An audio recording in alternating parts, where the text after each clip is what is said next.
Hello दोस्तों, नमस्कार। आप सभी का स्वागत है। मेरा नाम है महेंद्र सिंह और हम देख रहे हैं जीवन एक प्रेरणा।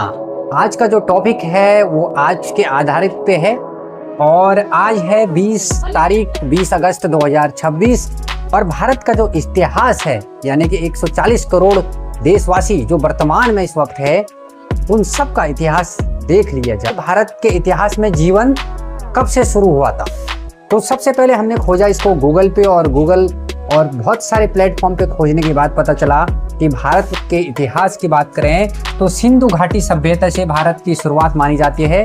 सिंधु एक नदी है, ये आसपास है जम्मू कश्मीर से और ये पूर्वी सिंधु पाकिस्तान तक जाती है, यानी कि भारत की सीमा से भारत की नदी हिमालय से निकल के कश्मीर और कश्मीर पंजाब के बीच से पाकिस्तान के बॉर्डर को क्रॉस करती है और यहीं से जीवन का अस्तित्व आया था।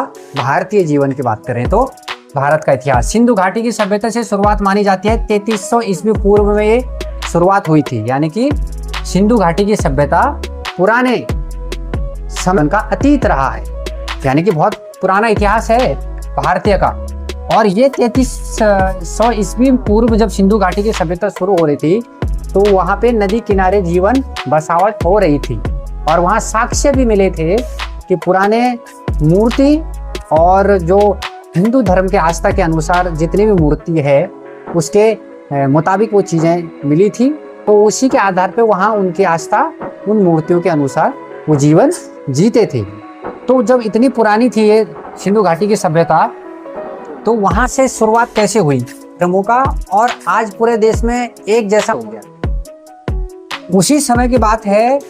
हिंदू शब्द की उत्पत्ति प्राचीन ईरानी भाषा से हुई है और इन्होंने इसे सिंधु नदी के आधार पर भौगोलिक पहचान दिया है, यानी कि उस वक्त इनका संबंध, यानी कि जब इतना पुराना समय था और उस समय इतने संसाधन नहीं थे, इसके बावजूद भी ईरान से लोग व्यापार के लिए भारत यानी कि सिंधु घाटी की सभ्यता जम्मू कश्मीर तक पहुंच जाते थे और उन्हीं लोगों के द्वारा हिंदू शब्द की उत्पत्ति जो सिंधु नदी के आधार पर भौगोलिक पहचान के रूप में उन्होंने इसको हिंदू शब्द दिया। यानी कि हिंदू कोई एक भाषा नहीं है, हिंदू कोई एक जात धर्म नहीं है, हिंदू एक भौगोलिक पहचान थी जो सिंधु घाटी की सभ्यता से शुरुआत हुई थी। यानी कि हम सब नाम को और एक पहचान को हम अपना धर्म मान रहे हैं, जबकि ये भौगोलिक स्थिति के आधार पर नाम रखा गया था खुद ईरानियों द्वारा। यानी कि आप कहीं भी सर्च कर सकते हैं तो आपको पता लग जाएगा कि हिंदू शब्द की उत्पत्ति ईरान की भाषा से ही आया है, यानी कि इस्लामिक कंट्री से, और उन्हीं के व्यापार से इनका सिंधु घाटी के लोगों का जीवन भी चलता था और इनका जीवन भी चलता था। अब क्या हुआ, ईरान के लोगों से जो व्यापार का संबंध रहा उसी तरीके से सिंधु घाटी के आसपास ये लोग अपना जीवन यहाँ बिताने लग गए और कुछ ने अपने जीवन के लिए यहाँ से धीरे धीरे करके अपने इसमें ईरान वालों ने अपना बसावट यहाँ शुरू कर दिया। अब सिंधु घाटी की सभ्यता के साथ के जो लोग थे वो दोनों घुलने मिलने लग गए और धीरे धीरे विकास हुआ जीवन का, यानी कि सारे धर्मों के लोग धीरे धीरे यहीं बनते चले गए। कि उससे पहले सतयुग द्वापर युग सनातन धर्म था, लेकिन जो मूर्ति पूजा और जो मूर्ति के अंश मिले वो सिंधु घाटी की सभ्यता, जहाँ से जीवन की शुरुआत, जहाँ से संसाधन बनाने शुरू किए, जहाँ से बसावट इंसानी जीवन का शुरू हुआ, वो तालमेल के कारण हुआ। यानी कि यहाँ भी जीवन था और ईरानी लोग यहाँ से यहाँ तक यात्रा कर लेते थे। उस समय उनके पास कैसे संसाधन रहे होंगे, क्या टेक्नोलॉजी रही होंगी जो इतने दूर से समंदर को पार करके ये लोग भारत आए। और यहीं से बिना परिवार है, यानी कि आप और हम सब एक ही परिवार है। और आइए जानते हैं, मैंने बनाया ये खाली गिलास, आधा गिलास पानी, और ये जीवन यात्रा हम लोगों का चल रहा है। हम 2026 वर्तमान में जी रहे हैं, लेकिन बात कर रहे हैं भारत के इतिहास की। तो भारत के इतिहास की बात कर लेते हैं। तो हमने पहले बताया कि हिंदू कोई धर्म या कोई जात नहीं है, बल्कि हिंदू एक भौगोलिक आधार पर, परिस्थिति के आधार पर जहां जीवन की उत्पत्ति हो रही थी, सिंधु नदी के किनारे जहां बसावट हो रही थी, नाम से ये हिंदू शब्द जाना गया है। अब चलते हैं आगे। जो शुरुआत है भारत की इतिहास की जड़, जन्मभूमि, जड़ था यहाँ सनातन का, जो सदियों से है। सनातन का अर्थ है जो सभी में समाया हुआ है, पे किसी एक का नहीं है, वो सभी लोगों में, सभी नाम में समाया हुआ है। वो सदा था, हमेशा है और हमेशा ही रहेगा। लेकिन उसका अस्तित्व क्या है? देखिए, यह है जड़, भारत की शुरुआत, जीवन रेखा, और ये सामाजिक बंधन, कुरीतियां। यानी कि देखिए, जीवन में हर किसी की चीजें परेशानी आती है। एग्जाम्पल के तौर पे इसको समझते हैं कि मेरे दादा दादी थे, अब तो नहीं है, और उनके अंदर जो अच्छाइयाँ थी वो हमने सीखी उनसे। अच्छाइयाँ, बहुत सारे अच्छे गुण थे उनके अंदर, और बहुत कुछ कमियां भी थी, जैसे हमारे अंदर भी है बहुत सारी कमियां। उनको इतने गालियां आते थे जितने हमको आते हैं, और उनके अंदर बात बात पे लड़ाई झगड़ा, बात बात पे बहस, और ऐसे हम लोगों के अंदर भी है। यानी कि कुछ ना कुछ कमी हमारे पूर्वजों के अंदर भी रहा है। यानी कि हम अपने पूर्वजों जैसे नहीं बन सकते। उनसे जो अच्छा सीखा हमने, उससे अपने जीवन में सुधार कर सकते हैं। लेकिन ये नहीं कि हम पुराने जमाने में, इतिहास में ही लौट जाएं। यानी कि इतिहास में आप वापस नहीं जा सकते। जैसे अभी हमारी एज है 32 साल, 2026 चल रहा है, और हम कह रहे हैं कि हम अपने धर्म को बचाने के लिए, चाहे कोई भी धर्म हो, चाहे हिंदू धर्म हो, चाहे इस्लाम धर्म हो, वो कह रहे हैं कि हम अपने अस्तित्व को बचाने के लिए हम इस्लामिक राष्ट्र चाहते हैं या हिंदू राष्ट्र चाहते हैं। तो हिंदू और मुस्लिम इस्लामिक राष्ट्र चाहने के लिए आपको इतिहास में जाना पड़ेगा, यानी कि पीछे जाना पड़ेगा। और जब आप पीछे जाएंगे 2026 से पीछे, तो आपकी उम्र घट जाएगी। यानी कि आप अपनी उम्र को घटा सकते हैं? नहीं। मतलब आप अपने जीवन को घटा सकते हैं? नहीं। जीवन आगे बढ़ चुका है, इतिहास बीत चुका है। जो इतिहास में कुरीतियां थी, जो गलतियां थी, जो लड़ाई झगड़े थे, जो मतभेद थे, वो वहीं के वहीं खत्म हो गए। लेकिन उनसे आपने अच्छा क्या सीखा? आप बार बार वहां की बातें, वहां का इतिहास लड़ झगड़ के अपने जीवन को क्यों नर्क बना रहे हैं हम? उनसे अच्छा ही सीखो, उनके शौर्य की गाथा सीखो। लेकिन जब जरूरत पड़े, जब आपके घर में आक्रमण हो जाए, जब आपका घर में अन्याय हो रहा है, तब आवाज उठाएं। ऐसा नहीं कि नफरत जीवन भर पालना है। तो यही चीज हम बता रहे हैं आपको कि सामाजिक बंधन में कुरीतियां थी, बहुत सारी कुरीतियां थी। यानी कि एक ऐसी प्रथा थी हमारे इसमें, सती प्रथा थी। एक सती प्रथा, जो भगवान शिव और उनकी पत्नी की बात किया जाता है सनातन धर्म में। और वो कुरीति प्रथा ये थी कि जब किसी का पति एक्सपायर हो जाता है, यानी खत्म हो जाता था, अचानक मृत्यु हो जाती थी, तो उसकी बीवी को भी जिंदा जला दिया जाता था उसकी चिता के साथ। और उस समय के लोगों ने, जिसने ये कदम उठाया था, उसके खिलाफ आंदोलन कर दिया। यानी कि 90% लोग उसके फेवर में हो गए कि तू कौन होता है इस कानून को हटाने वाला। कितनी गलत बात है।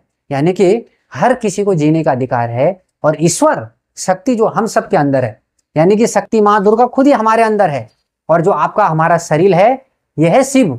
यानी कि शिव और शक्ति के तालमेल से जीवन चल रहा है। और जब इसके अंदर, हमारे अंदर से शक्ति चली जाएगी, तो ये बन जाएगा शव, बॉडी। यानी कि ये शव है, शव ही शिव है, शिव ही शक्ति है। ध्यान से सुनो, 2026 के अंदर हम जी रहे हैं, और हम सब के अंदर वही शिव शक्ति है। तो यानी कि अपनी अपनी शक्ति को पहचानो, जीवन हम जान जाएंगे आसान भाषा में। फिर क्या हुआ? समय के साथ राजाओं का दौर था, ताकत वाले खानदानी राजा, राजा का बेटा राजा बनता था। अब जब राजा का बेटा राजा बनता था, मान लो एक राजा का बेटा समझदार रहा, राजा खत्म हो गया, राजा के जीवन खत्म। अब जब राजा का बेटा दूसरा राजा का बेटा बनेगा, तो मान लो वो भी ईमानदार है। लेकिन जब तीसरी पीढ़ी आएगी, तो जरूरी नहीं है कि वो राजा का बेटा तीसरी पीढ़ी ईमानदार रहेगा। तो वो कुछ भी हो सकता था, यानी कि बुरा भी हो सकता था। और जब बुरा इंसान होता है, तो वो सब कुछ अपनी शक्ति का दुरुपयोग करके पूरी प्रजा, यानी कि तमाम जिस संसाधन, जितना उसका अधिकार था जिस राज्य में, उससे पूरा कब्जा उसका रहे। उसके नियम कानून के बिना कोई भी जनता आवाज विद्रोह नहीं कर सकती थी, कोई धरना तक नहीं दे सकता था। और एक आम मजदूर जो आज फिर भी आजाद है, अपनी मर्जी से खा पी रहा है, उस समय बिल्कुल बिना किसी परमिशन के आप कोई भी थे। ये था राजा महाराजाओं का जीवन, कैदी वाला जीवन। अब इसमें देखिए दो चीजें हैं, धर्मों के बीच हिंसा होती रहती थी, इसमें बड़े बड़े युद्ध होते रहते थे। कुछ इस्लाम के लोग आए, इस्लामिक धर्म के लोग, उन्होंने भी काफी कब्जा किया यहाँ। और यहाँ से हिंदू राजाएं महाराजाएं का दौर भी रहा, उन लोगों ने भी काफी अपने अपनी शक्तियों से अपने अपने राज्यों में कब्जा करा। जैसे भारत देश में भी 28 राज्य है वर्तमान में, 28-29 के आसपास। और समय के साथ 1947 के बाद से पहले चले जाएं, तो सभी राज्य कम से कम ये राज्यों में अपने अपने राजा महाराजा होते थे, अपने अपने गढ़ों के राजा होते थे, और अपनी अपनी बात मनवाते थे।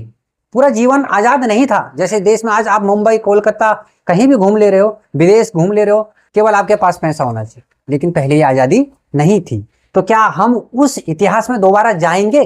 अपने बच्चों को ले जाएंगे? अगर आप चले भी जाओ, क्या आपके बच्चे जाएंगे? जो आज हम अपने बच्चों को शिक्षा दे रहे हैं, एक अच्छे स्कूल में पढ़ाने की कोशिश कर रहे हैं, एक अच्छे संस्कार देने की कोशिश कर रहे हैं, क्या आप फिर उसी कुरीतियों में डालोगे अपने बच्चों को कि अगर कल को किसी का मृत्यु हो जाती है तो उसके साथ उसकी माँ, उसके बेटे, उनको कुरीतियों के साथ धकेल दो, जैसे दहेज प्रथा है अभी भी चल रहा है। गलत बात है। कुरीतियों के खिलाफ आवाज उठाएं, न कि पुराने जीवन में जो बीत गए, जीवन के बीते हुए काल को रोने की आदत पड़े। वर्तमान में जियो।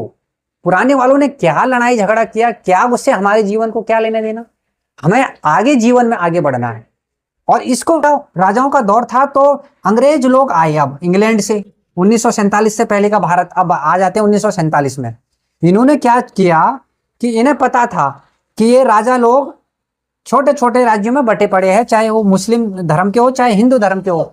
इन्होंने इनको लड़ाना स्वीकार किया। इन्हें पता था कि ये लोग शिक्षित तो है नहीं, ये आपस में लड़ने वाले लोग हैं, तो क्यों ना इन्हीं के लोगों से कुछ पैसे दिला के इन्हों को आपस में लड़ाते रहो। और अंग्रेज राज करते गए 200 साल तक। अब हम लोगों की शक्ति देखो, हम अपनी मूर्ति पूजा में विश्वास करते थे, ये लोग अपने धर्मों में विश्वास करते थे। इसके बावजूद किसी ईश्वर की ताकत नहीं 200 साल तक अंग्रेजों से आजादी दिला दिया जाए। मतलब आस्था और शक्ति, विश्वास कहाँ पे जन्म लेती है? जब कॉन्फिडेंट आता है, एक दूसरे के साथ तालमेल होता है। और यहाँ तालमेल तो हो ही नहीं रहा था। ये मुस्लिम धर्म अपने लिए लड़ रहा था, हिंदू धर्म अपने लिए लड़ रहा था, राजा महाराजा अपने लिए लड़ रहे थे, छोटे छोटे जातियों में भेदभाव था, कुरीतियां थी, लड़ रहे थे, और पूरा जीवन मतलब ऊपर नीचे तहस नहस करके जी रहे थे। किसी को आजादी नहीं, औरतों को पढ़ने का अधिकार नहीं था, इतनी बुरे हाल थे। और अंग्रेजों ने अपने साथ कुछ बेहतर भी किया और कुछ बुरा भी किया। यानी कि 200 साल तक गुलाम तो किया था, लेकिन उन्होंने शिक्षा के लिए काम किया, स्कूल बनाए। आज जो आप पुलिस कानून देख रहे हैं, ये कानून भी उन्हीं का दिया गया है अंग्रेजों द्वारा, कि जो जुल्म करेगा उसको जेल में ले जाएगी पुलिस पकड़ के। और उन्होंने बहुत सारे रेलवे नेटवर्क बनाए, जो जीवन की नींव है। अभी भी रेलवे नेटवर्क आप 2026 में देख रहे होंगे, आपके गांव गली मोहल्लों में पुल ऐसे ऐसे बने हैं जो आज तक गिरे नहीं है, उनके बनाए हुए पुल। और वर्तमान की बात तो क्या ही करें। तो ये था अंग्रेजों का राज। अब देखिए, अगर हम इतिहास में जाएंगे, राजा महाराजों के दौर में जाएंगे, तो हमारे पास क्या बचता है? सबसे पहले 1947 के बाद जब देश आजाद हुआ था, संविधान देश की आत्मा बनी। यह है संविधान, तो इससे देश चल रहा है, सारे नियम कानून जीवन इसी से चल रहा है। और यहां से मिली आजादी। ये है जड़, उलझन वाली जड़ जिंदगी, कुरीतियों से भरी। आप अपने बच्चों के अधिकार नहीं जान सकते थे, ना उनको पढ़ा सकते थे। राजा महाराजों के दौर पे ऐसा था। गुरुकुल होते थे, मदरसे होते थे, लेकिन आजादी नहीं थी। जो ऊपर के ताकतवर लोग थे वो नीचे वालों को गुलाम ही बनाते थे।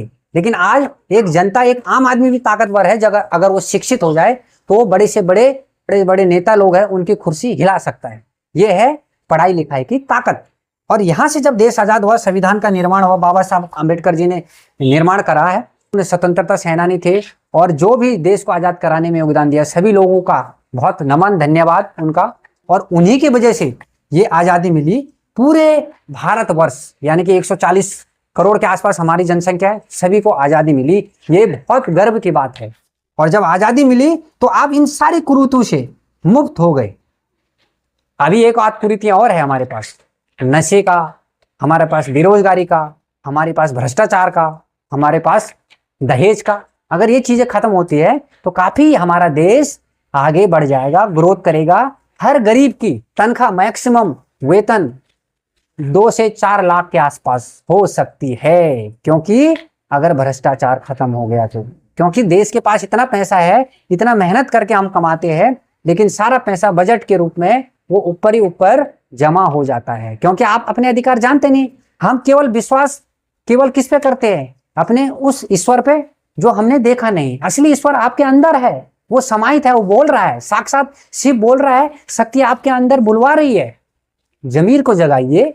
ईश्वर जब जब अत्याचार बढ़ता है तब तब शक्ति जगाता है, और शक्ति के अंदर शिव प्रकट होता है। तो ईश्वर सभी के अंदर है। उसके बाद क्या हुआ?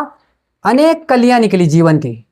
ये अलग अलग स्कूल, अलग अलग कॉलेज, अलग अलग जीवन, अलग अलग पत्तियां जीवन के आप देख रहे हैं, अलग अलग मजहब, सब आजाद हो गए अपने आपस में। हर किसी को धर्म की स्वतंत्रता है। आप किसी भी धर्म को अच्छी अगर आपको बातें लगती है, आप उस धर्म के बातों को फॉलो कर सकते हैं। जरूरी नहीं उस धर्म में जा सकते हैं, फॉलो कर सकते हैं, उनके विचारों को फॉलो कर सकते हैं। जो जो जितना अच्छा बोलेगा उसको फॉलो कर सकते हैं, लेकिन उसके जैसे हम बन नहीं सकते, लेकिन अपने जीवन में बेहतर तो करते जाएंगे ना। तो ये हुई देश की बात। तो देश तरक्की कर रहा है, प्रोसेस कर रहा है, लेकिन हमको अब जागने की देर है। जीवन यात्रा क्या कहता है कि हमारा जीवन पूरे ब्रह्मांड में एक आधा गिलास है। ईश्वर कहता है आधा गिलास मतलब संतुलन, ना कोई ज्यादा ना कोई कम। अगर ज्यादा पूरी भरी हुई गिलास रहेगा तो आपका जीवन खत्म है, यानी कि मृत्यु, और आधा गिलास जीवन रहेगा तो ये आधा तुम दूसरों को बांटोगे, आधा अपने को बांटोगे। एक दूसरे के वजह से जीवन चलता है, बिना एक दूसरे के बिना जीवन का अस्तित्व नहीं है। मतलब मान लो एक धर्म युद्ध चल रहा है, एक महाभारत का युद्ध चल रहा है, और महाभारत के युद्ध में सही गलत के लिए लड़ाई चल रही थी। लेकिन इसको छोटा सा शॉर्ट करके देखते हैं। जो धर्म वाले लोग थे उन्होंने अधर्मियों को मार दिया, अधर्म का नाश करके धर्म की स्थापना कर दी। लेकिन जब उन्हें पछतावा हुआ, उन्होंने देखा कि लाशों के ढेर बच चुके हैं, चिताएं जल चुकी है, तो उन्हें ये एहसास हुआ कि हमने मारा क्यों, हमने खत्म क्या किया, हमने पाया क्या इसको लेके। क्या सच और धर्म हमने जीत पाए? नहीं, क्योंकि उन्होंने सारे कुरीतियां, अंदर जितना घमंड अहंकार था, उन लोगों को, अधर्म को तो मारा, लेकिन अपने उस सत्य, अपने उस प्रेम को भी मार दिया जो नहीं मारना था। यानी कि वो लालच, जो लालच था जमीन के लिए, घर के लिए, वो सब छूट गया। और अंत में धर्म वालों को भी पछतावा हुआ कि ये जीवन हमारा अब बेकार है, हमने अधर्म का काम कर दिया सबको खत्म करके। और वो चले गए जीते जी, राजपाट अपने बच्चों को दे दिया, बोला तुम संभालो, हम जा रहे स्वर्ग लोग, हम शर्मिंदा है। तो यही पूरा महाभारत है। भगवान कृष्ण ने कहा है कि जब जब अधर्म का हानि होता है तब धर्म एक नया जन्म लेता है। धर्म होता है एक सत्य मार्ग, और ईश्वर का यही वरदान है। ईश्वर कहता है कि इससे जो महाभारत का युद्ध हुआ था उससे यही सीख मिलती है कि जीवन कभी किसी के लिए रुकता नहीं। वो समय हर किसी में विराजमान है और हर किसी के लिए चलता है, किसी के लिए रुकता नहीं है। और उसके साथ साथ आप भी कभी नहीं रुकते हो, आप भी लगातार चल रहे हो, सो रहे हो, बैठ रहे हो, चल रहे हो, सो रहे हो, और एक ऐसा अंतिम समय आएगा कि शरीर छोड़ के जाना पड़ेगा और ये शक्ति कहीं दूसरी जगह विराजित हो जाएगी। जैसे जिसने जैसे कर्म किए हैं उस रूप में विराजित हो जाएगी। बाकी हम सब की अपनी इच्छा है कि हमको अच्छाई के रास्ते पे चलना है या बुराई के रास्ते पे चलना है, या अपने देश को पीछे ले जाना है राजा महाराजा वाले दौर में, लड़ाई झगड़े वाले में। जबकि अभी आप इतना अच्छा जीवन जी रहे हो। अगर मान लेते हैं हम पुराने धर्मों में जिएंगे, पुराना धर्म वापस चाहिए, पुरानी संस्कृति वापस चाहिए, ठीक है, तो आज से आप अपने कॉपी किताब अपनी भाषा में शुरू कर दो छपवाना। आप मोबाइल फोन छोड़ दो, टेक्नोलॉजी छोड़ दो, गाड़ी बंगला घर सब छोड़ दो, जंगलों में जीवन बिताना शुरू कर दो, और फिर संसाधन भी नहीं रहेंगे। तो क्या ये जीवन मंजूर है? नहीं हो सकता ये, क्योंकि आप और हम 2026 से आगे ही बढ़ेंगे। जीवन आगे ही बढ़ता है, पीछे कभी नहीं जाता है। तो पीछे के नमक के जख्मों को मत खरीदो, बार बार कह रहे हैं आपसे। जीवन में नया सीखो, पुराने लोगों से अच्छाई सीखो, जो उन्होंने गलतियां की है। अपने आप खुद गलती मत करो। आप अच्छे हो, दूसरा अच्छा है, कोई जीवन में नहीं लड़ेगा। और उसके बाद जीवन का क्या भरोसा, कब कहाँ चला जाए। जो अपने बच्चों को संस्कार सिखाओगे वो बच्चे भी आगे वैसे ही बनेंगे। तो कोई छोटा बड़ा नहीं, ईश्वर सभी में समान है, सिर्फ मान्यताएं अलग अलग हो गई है संसाधनों की वजह से। तो बहुत बहुत धन्यवाद। जीवन एक प्रेरणा यूट्यूब चैनल आप देख रहे थे। हमें बहुत कमी है, बहुत सुधार की जरूरत है, लेकिन आपका सपोर्ट चाहिए। सब्सक्राइब लाइक जरूर करें और शेयर जरूर कर दें, इसे हमें प्रोत्साहन मिलता है और बहुत साहस मिलता है जीवन में आगे बढ़ने का। बहुत बहुत धन्यवाद। नमस्कार, अपना रखें।